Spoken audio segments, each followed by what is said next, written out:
Bonjour à toutes et à tous et bonjour bien sûr d'abord à Madame Radjavi. Je suis très heureux de la revoir encore une fois ici au Parlement européen et je me souviens, il y a maintenant plus de 10 ans, nous nous étions retrouvés au moment où la répression complètement invraisemblable s'était abattue en France et en Europe pour considérer son organisation comme une organisation terroriste.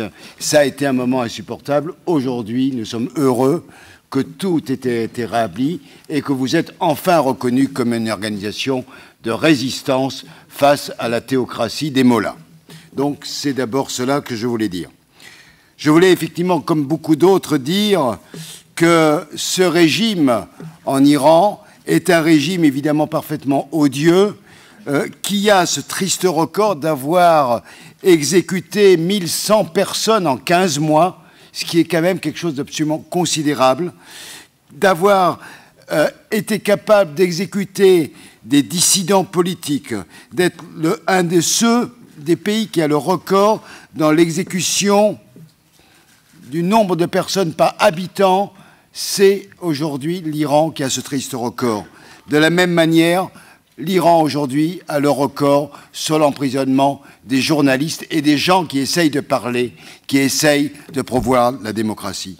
Donc en cette journée de fête des droits de l'homme, il est important d'abord de réaffirmer le droit à la démocratie, le droit à la transparence et l'arrêt et la condamnation internationale des crimes contre l'humanité qui ont lieu en Iran.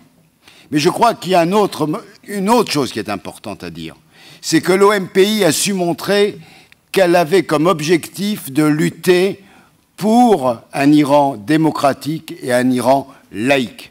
Et ceci me paraît très important, que ça soit à l'extérieur, que ça soit avec ce que vous avez supporté au camp Liberty, toutes ces attaques insupportables pendant des mois et des années.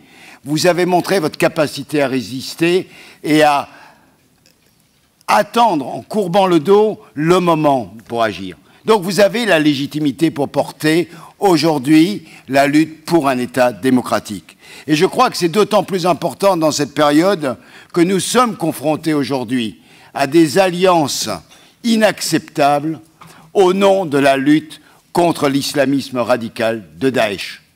Il n'est pas question pour moi d'accepter le lien avec des dictateurs pour lutter contre d'autres assassins.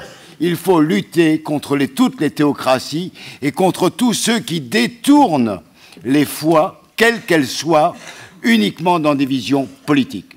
Et je rappellerai pour finir, et je crois que c'est très important de le souligner, quand le Khomeini, le mollah, est rentré en Iran, dans son premier discours, il a rappelé que pour lui, il fallait revenir au califat.